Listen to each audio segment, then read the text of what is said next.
ಲೋಕದ ಡೊಂಕ ನೀವೇ ಕಿತ್ತಿದ್ದುವಿರಿ. ನಿಮ್ಮ ನಿಮ್ಮ ತನವ ಸಂತೈಸಿಕೊಳ್ಳಿ, ನಿಮ್ಮ ಮನವ ಸಂತೈಸಿಕೊಳ್ಳಿ.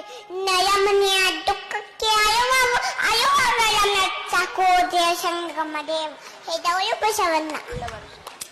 ಒಯ್ಯವಳು ಶಿವದೇವ ಮಾಡುವಳು, ನಾನೇನು ಮಾತಲಿ ಬದವನಯ್ಯ ಎನ್ನ ಕಾಯೇ ಕಂಬ ದೇಹವೇ ದೇಹಿಗೊಳ ಶಿವಜಾವೇ ಹೊನ್ನ ಕಳಸವೈಲ ಕೋದೆಯ ಸಂಗಮ ದೇವ ಹೆದವಳು ಬಸವಣ್ಣ.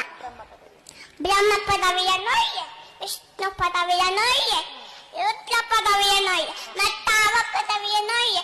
ನಿಮ್ಮ ಶರಣರ ಪಾದವನ್ನರಿಪ್ಪ ನಿಮ್ಮನ್ನೇ ತಂತೆ ಕಾಣ ರಾಮನಾಥ. ನಿಮ್ಮನ್ನೇ ತಂತೆ ಕೋದೆಯ ಸಂಗಮ ದೇವ ಹೇತವೇ ಬಸವಣ್ಣ. ಭಕ್ತಿಯದ ಬಸವಣ್ಣನಯ್ಯ ಕಕ್ಕಯ್ಯನ ಮನೆಯಲ್ಲೂ ಬೇಟಿದೆ, ಚೆನ್ನಯ್ಯನ ಮನೆಯಲ್ಲೂ ಬೇಟಿದೆ, ದಾಸಯ್ಯನ ಮನೆಯಲ್ಲೂ ಬೇಟಿದೆ. ಯಯ್ಯಾಪುರ ತೆರೆಯು ನೆನೆದು ಭಕ್ತಿಯ ಭಿಕ್ಷವ ನೆಕ್ಕಿತ್ತದೆ, ಎನ್ನ ಪಾತ್ರೆ ತುಂಬಿತು ಕೋದೆಯ ಸಂಗಮ ದೇವ.